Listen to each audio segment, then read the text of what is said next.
हे साहित्य संमेलन का निर्माण झालं तर राष्ट्रसंत तुकडोजी महाराजांची ग्रामगीता आपण किती सजग असतो याचा विचार तुम्ही सुद्धा करा. आपण इथे बसलेले जे लोक आहोत, कारण आता आपलं वय थक्क चाललेलं आहे आणि आपल्याला तरुण पिढी या विचाराकडे आणायची आहे आणि ती विचाराला आणणारी पिढी ही तुमच्या चमत्कारावर येणार नाही. बेलपत्ता लगाव आणि शहद लगाव काही लावल्याने कोणता आता तरुण ऐकणार नाही, कारण तो ग्लोबल आहे. तो गुगलवर पाहतो आणि जग त्याला शोधता येतं आणि म्हणून अपेक्षा होती. काय झालं होतं 1995च्या दरम्यान राष्ट्रसंत तुकडोजी महाराजांची नागपूर विद्यापीठाने MA मराठीमधून अभ्यासक्रमातून काढली होती. ते जेव्हा मला माहीत झालं तेव्हा मी ते आंदोलन उभं केलं. आम्ही विद्यापीठावर मोर्चे नेले. तेव्हा त्या लोकांनी सांगितलं की तुकडोजी महाराज साहित्यिकच नाही आहे. तुम्ही विचार करा, आपण म्हणतो आपल्या भावना खूप चांगल्या असतात मेंढे सर. दादा असं आहे, आपल्या कसं असतात, ज्या व्यक्तीवर श्रद्धा असते त्या श्रद्धेच्या आपण काय म्हणतात त्याला प्रदर्शन जास्त करतो. पण जेव्हा त्यांनी म्हटलं तेव्हा मी विचारात पडलो की असं तुकडोजी महाराजांना का म्हटलं गेलं. आणि 12वी शिकत होतो 1979 मध्ये. तेव्हापासून एक गोष्ट लक्षात आली होती की तुकडोजी महाराजांच्या पुण्यतिथी आणि जयंतीची कुठलंही वर्तमानपत्र प्रसिद्धी माध्यम दखल घेत नव्हती. कुठल्याही वर्तमानपत्रात साधं महाराजांची बातमी नव्हती राहत, कुठलाही लेख नव्हता राहत. ते मी माझ्या मनामध्ये तळमळ होती की या माणसाने, आणि ते तळमळ यायचं कारण असं होतं की माझा बाप आत्महत्या करायला निघाला होता. कुठेतरी तुकडोजी महाराजांचं भजन ऐकलं, कोण दिवस येई कसा कोण जाणतो, एक दिवस हत्तीवरी मिरवती त्या नवऱ्या परी, एक दिवस मीठ भाकरी दारी मागतो. ते भजन जर माझ्या बापाने ऐकलं नसतं तर माझा बाप जो आज मोठा उद्योगपती म्हणून नागपूर शहरात जन्मला गेला, 100 रुपयाच्या भांडवलावर पहिलं दुकान त्यांनी सुरू केलं, ती तुकडोजी महाराजांच्या त्या भजनाची किमया होती. महाराज माझ्या घरी यायचे, माझ्या दुकानाचं उद्घाटन केलं. हा एक सगळा श्रद्धेचा भाग होता. तो त्यांचा संपर्क आला. पण मी जेव्हा कॉलेजला जायला लागलो म्हटलं महाराजांचं साहित्य अभ्यासक्रमात का नाही. आज मेंढे दादा इथे बसले आहेत. परिणय आमचा मित्र आहे. परिणय आम्ही लहानपणापासून सगळे व्यापारी याच्यातून आणि राजकारणात परिणय यायच्या आधीपासून तो माझा मित्र. पण या ठिकाणी बसले आहेत. कमीत कमी भंडारा जिल्हा परिषदमध्ये राष्ट्रसंत तुकडोजी महाराजांची राष्ट्रवंदना तुमच्या जिल्ह्यातल्या शाळांमधून कंपल्सरी करा. हे अनेक ठिकाणी सुरू होतं आणि बंद पडतं. ते नंतर बंद पडतं कारण शहाणे अधिकारी आले. आपल्याकडे शहाण्यांचाच जास्त हे आहे. याला कारण आहे आपण सजग राहत नाही म्हणून. ते जेव्हा MAच्या अभ्यासक्रमातून ग्रामगीता काढल्या गेली तेव्हा मग माझ्या लक्षात आलं. मग मी ज्या प्राध्यापकांनी मला म्हटलं होतं की तुकडोजी महाराज साहित्यिक नाही, त्याच्याच घरी मी शपथ घेतली की या माणसाला मी दाखवील की तुकडोजी महाराज साहित्यिक कसे आहे. आणि मग मी पहिलं राष्ट्रसंत तुकडोजी विचार साहित्य संमेलन, ज्याच्यामध्ये गुरुदेव सेवा मंडळाचे लोक माझ्या विरोधात होते, आजही असतात म्हणा, त्याच्यात काही दोष नाही. कारण चांगली गोष्ट पेरायच्या वेळेस वाईट तणकट असते, ते तणकट काढायचं असते आणि ते तणकट प्रत्येक सार्वजनिक कामामध्ये जास्त फोफावलेलं असते. ते तणकटाच्या पासून आपण दूर असलं पाहिजे. आणि म्हणून मग हे साहित्य संमेलन मी सुरू केलं. आणि मी दादा वाईट मानून घेऊ नका, मी गुरुदेव सेवा मंडळाच्या लोकांच्या जवळ नाही गेलो.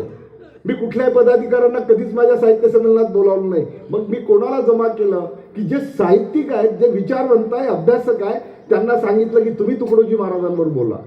आणि मग प्राध्यापक जावेद पाशासारखा माणूस तुकडोजी महाराजांवर पुस्तकं लिहितो. तुमच्या या भंडाऱ्यात ज्या प्राचार्य होत्या जुल्फी शेख मॅडमनी त्याच्यावर एक पुस्तक तुकडोजी महाराजांवर लिहिलं. डॉक्टर भाऊ लोखंडे जे बुद्धिस्ट होते, जगन वंजारी जे बुद्धिस्ट होते, सुनील सरदार जे ख्रिश्चन होते, अशा वेगवेगळ्या धर्मांच्या लोकांमध्ये जाऊन मी तुकडोजी महाराजांचं हे साहित्य पेरत गेलो आणि त्यांना लिहितं केलं. आज एक मोठा वर्ग, माझं दुःख ते आहे सर की आज आमचा तरुण वर्ग लिहिता झाला पाहिजे, कारण लिहिण्यामध्ये ताकद आहे. तुम्ही एका ठिकाणी बसता, तुकडोजी महाराज म्हणतात नाही शब्द की खैरात हो शब्द मेरे पास है, मुर्दे जगादू शब्द से होता अशुभ का रास है, तोडा नाही अक्षर कभी फिर से न देखा बाज के. महाराजांच्या शब्दामध्ये मुर्दार समाज जागा करण्याची ताकद आहे. पण केव्हा ते शब्द त्या तरुणांच्या मनापर्यंत भिडवण्याची आमच्यामध्ये क्षमता असली पाहिजे ना. आमचा तरुण लिहिता झाला पाहिजे. आमच्याकडे बोलते खूप आहेत. ज्या तुकाराम दादा गीताचार्यांनी, दादांचं एक वाक्य मस्त राहायचं, तू खाली बस, बोलू नको, भाषण नको देऊ म्हणे जास्त, काय केलं तुझ्या गावात सांग म्हणे. आमच्या गावात आमचं राज्य ही जी संकल्पना भारतीय संविधानाने आम्हाला दिलेली होती, त्याचं खरं जर महाराष्ट्रामध्ये जर गावोगावी कोणी पोहोचवलं असेल तर ते तुकाराम दादा गीताचार्यांच्या चळवळीनं पोहोचवलं. आणि म्हणून आज तुम्हाला ग्रामसभा, सक्षम ग्रामसभा, मग ते देवाजी तोफा असो, पोपटराव पवार असो, किंवा आमचे भास्कर पेरे पाटील असो, चंदू पाटील मारकवार असो, हे अभिमानाने सांगतात की तुकाराम दादा व्यक्ती नजर नसते तर हे आदर्श गाव आम्ही करू शकलो नसतो. ही ग्रामगीतेची ताकद आहे. ग्रामगीतेची ताकद खूप मोठी आहे. पण गंमत अशी असते की आम्ही राष्ट्रसंत प्रसन्न पत्रिकेच्या वर लिहितो, लग्नाची पत्रिका काढतो, प्रसन्नता वर लिहितो आणि खाली मुहूर्त लिहितो आणि मग लिहितो 10:52. मला अजूनपर्यंत समजलं नाही या 52 मिनिटाचा आणि 10चा काय संबंध आहे. हे तुकडोजी महाराजांनी सांगितलं आम्हाला. आम्ही कधीतरी शिकलो का, कधीतरी पाहिलं का? आपण ते करत नाही. आपण त्याचा विरोध कराल, कारण घरामधल्या लोकांशी कोण आपले दोन वाद करत. महाराज तर म्हणतात प्रसन्न हवा पाणी ऋतू तोची लग्नाचा मुहूर्त, बाकीचे झंझट समजतो फालतू आम्ही. म्हणजे महाराजांनी त्याला झंझट म्हटलं आहे, तेही समजून घ्यायची आमच्यामध्ये क्षमता नसेल. साहित्य संमेलन त्याच्यासाठी आहे. या साहित्य संमेलनाच्या माध्यमातून आज जे विद्यापीठाला नाव दिसतं की नाही, अमरावती आणि नागपूर विद्यापीठाला, अमरावती विद्यापीठाला गाडगे बाबाचं नाव आणि नागपूर विद्यापीठाला तुकडोजी महाराजांचं नाव, ही त्या 1995च्या पासनं सुरू झालेल्या साहित्य संमेलनाची ताकद होती. ती गावोगावी आम्ही निर्माण केली आणि मग लिहिता वर्ग तयार केला. आता मेंढे सर, तुम्हाला माहित नसेल, तुकडोजी महाराजांच्या थॉटवर आम्ही MA अभ्यासक्रम सुरू केला 2015 मध्ये. 2013 मध्ये सुरू झाला होता. विद्यापीठातून त्याला विरोध झाला. विद्यापीठातल्या अनेक विद्वानांनी विरोध केला. आता अंतर्गत गोष्टी सांगत बसलं तर लोकांना काय वाटतं की ह्या सगळे कथा सांगतात सत्यनारायणाची, कारण सत्यनारायणाची कथा प्रत्येक वेळेस सारखीच राहते तसं. पण जे झालं मग 2015 मध्ये पहिल्या, आणि फक्त त्यावेळेस काने सर कुलगुरू होते, त्याने एकच गोष्ट सांगितली, एक विद्यार्थी जरी असेल तर मी MA तुकडोजी थॉट सुरू करतो. माझी मुलगी सोबत होती. मी म्हटलं बेटा तूच घे पहिली ऍडमिशन, पाहू विद्यापीठ कसं सुरू करत नाही. आणि पहिल्याच ठिकाणी 28 विद्यार्थी त्या MA तुकडोजी थॉटमध्ये प्रवेश घेतला. आजही ते आहे.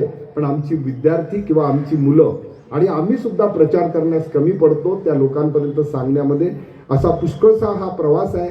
मी 5 विद्यापीठाचे साहित्य संमेलन घेतले. कराडमध्ये घेतलं, मुंबईमध्ये घेतलं, पुण्यामध्ये घेतलं आणि नागपूरमध्ये 2 घेतले विद्यापीठाच्या माध्यमातून. आणि मी स्वतःच्या खिशाला खार लावून जेव्हा मी हे सुरुवात केली, मी सर खूप पैसा खर्च करण्याच्या आणि खूप मोठा तामझामापेक्षा तरुण मुलं निर्माण करण्याच्या माझा जास्त ओघ राहतो. तरुण पोरं तयार झाली पाहिजे. आणि ती कशी तयार झाली पाहिजे?